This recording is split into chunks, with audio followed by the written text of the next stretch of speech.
Hi, welcome to episode 3 of the Business of Content Creation. I'm Lee, founder of Your Startup Partner and a business strategist. Today, I want to talk to you about how to choose the content, not necessarily from a creative point of view, but from a business point of view. So obviously, the majority of people who start to create content do so for creative reasons. They want to express themselves in a particular way, and content creation helps them do that. They find the medium that works for them, they find the platform, and it inspires them. But more and more, we're seeing people want to create content more from a commercial point of view than a creative one. So what do I mean by that?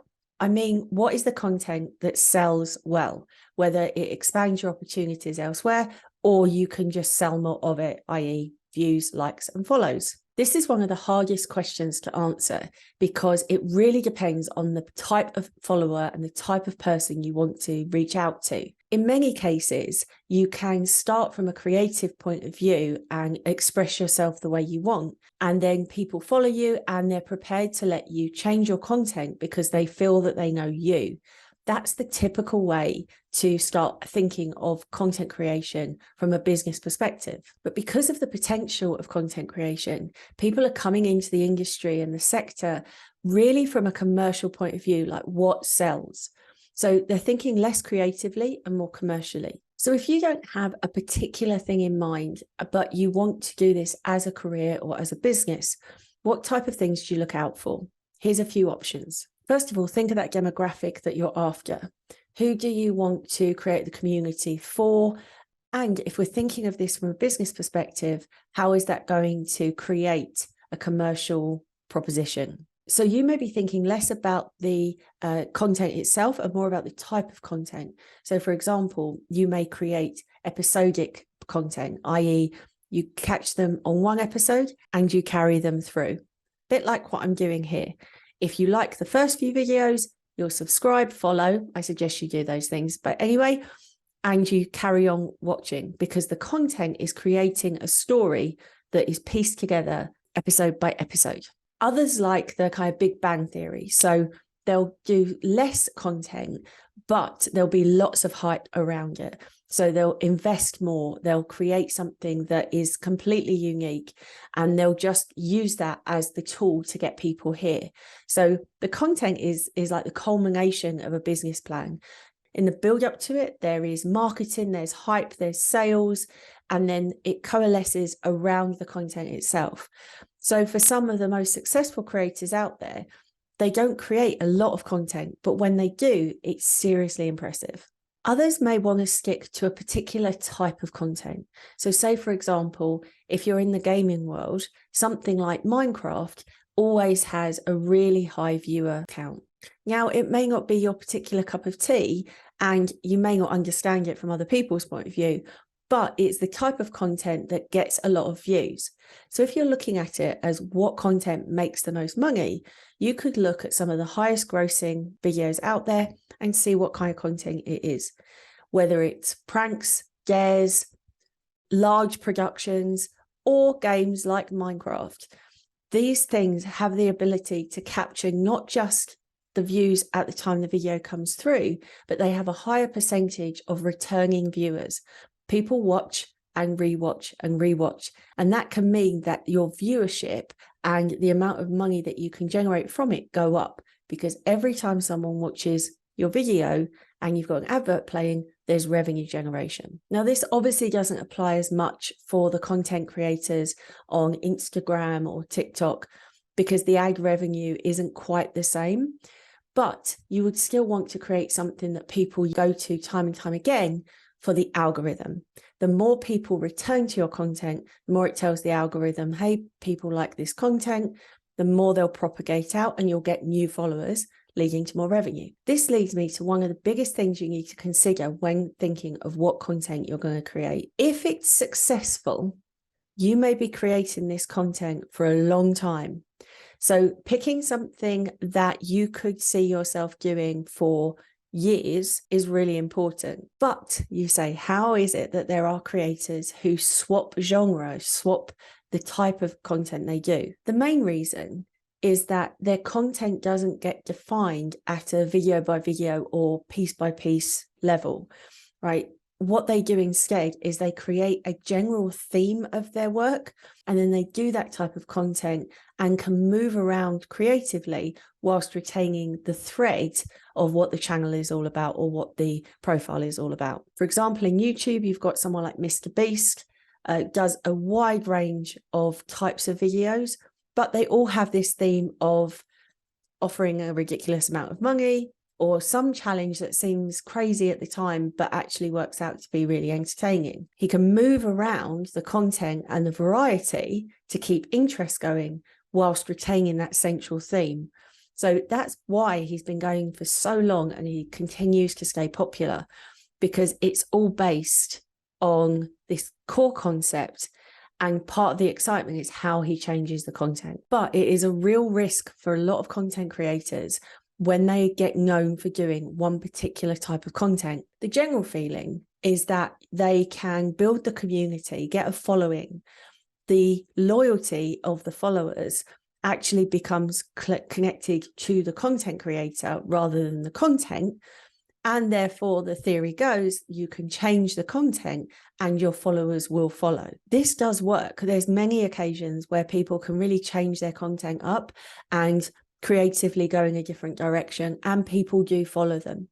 But it is a risk. If you're connected to a particular game or a particular genre of TikTok or a particular type of photography on Instagram, it's really tricky to know how much of your demographic is there for your content and how much is there for you. A lot of content creators can make big mistakes when they change their content up, assuming that people are following them, when actually it was the algorithm, the hashtags, and the content itself that was keeping people coming to their channel or their profile page. So it's well worth really thinking about the kind of content you're going to create.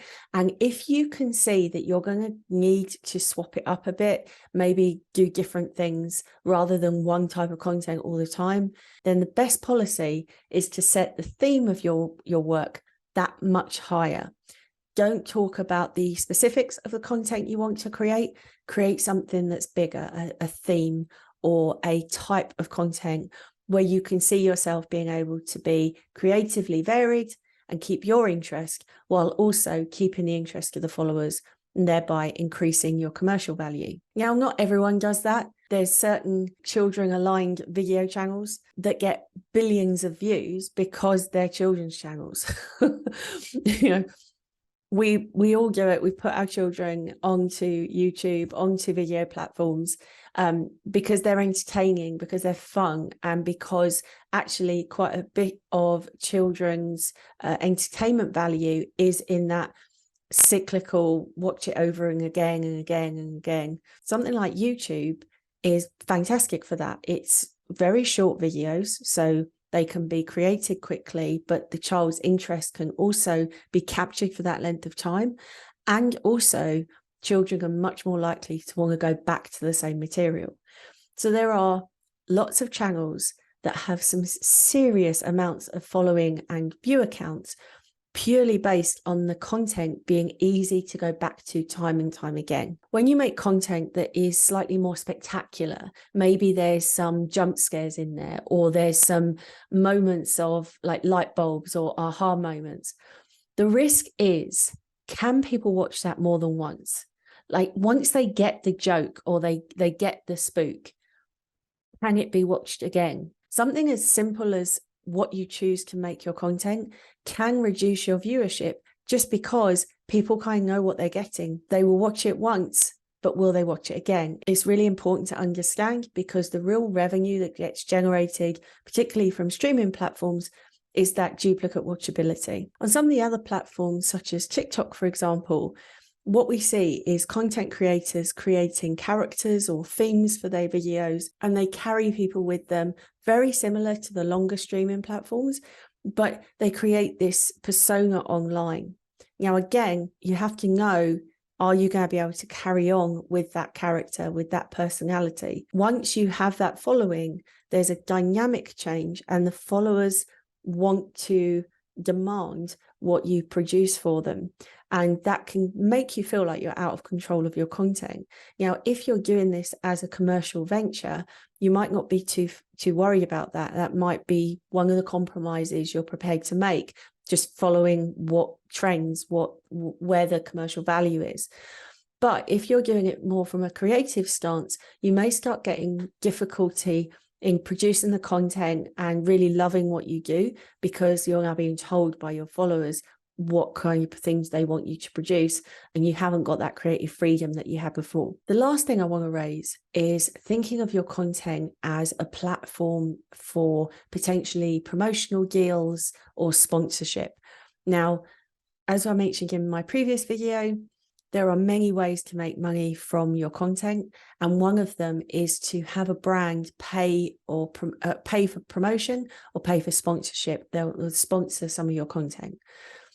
If that's one of the areas that you want to be able to generate revenue in, then you have to think of your content more as a vehicle for that rather than as an additional. One of the reasons people don't like sponsored content or find promotional information a little bit icky is that there's usually some disparity between what the content usually is and then the thing that's being promoted. What you're looking for is a good fit. You're looking for not just the same demographic that the content and the brand are both looking to target, but really, does it make sense with your content? So would it seem out of place to have particular types of sponsorship on your channel or on your profile? It can be quite limiting if you have, say, for example, you decide that your content is going to be family friendly.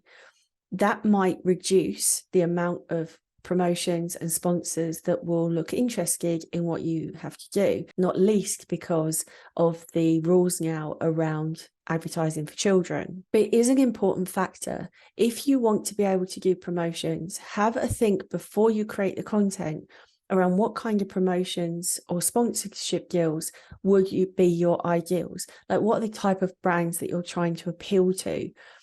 That will affect your content to an extent. There will be some things that just don't really merge with the vibe of a particular sponsor or a particular brand. But if you are approaching this as a business rather than as a creative outlet, it is something to factor in. Like, what kind of brands do you want to work with? And then make sure that your content would work well with them. Your content at this point becomes like a massive advert for them. It's giving them visibility of what you can do and saying, hey, look how good I would be as a promotion for your brand. It's quite common nowadays for content creators, as they get bigger and as they get more popular, to start giving shout outs to different brands that they may or may not want to work with. And so, it is part of the business of content creation, but we have to just be careful that we don't look like there's an incongruence between the content that you create and the brands that appear as a sponsored segment or as a promotional piece. It might seem obvious, but I've seen way too much content where the content creator has put so much into creating a particular vibe on their profile, on their channel, and then all of a sudden there's this promotion that comes through and you're like, what is this doing here? It doesn't make sense with everything else that they do. Now, if I'm thinking that, I'm thinking it's from a strategic point of view. I'm thinking, hold on a second, this looks inconsistent. More importantly, a follower will also recognize that dissonance, and they'll see like, hey, I thought I knew you, and now you've given me this, which doesn't make sense to me, and I'm not sure whether I really know you as much as I thought I did. So we want to avoid that at all costs. Thanks for joining me today. As always, if you could like the video, that'd be awesome. If you could subscribe, that would be even better. And I'll see you next week. Bye.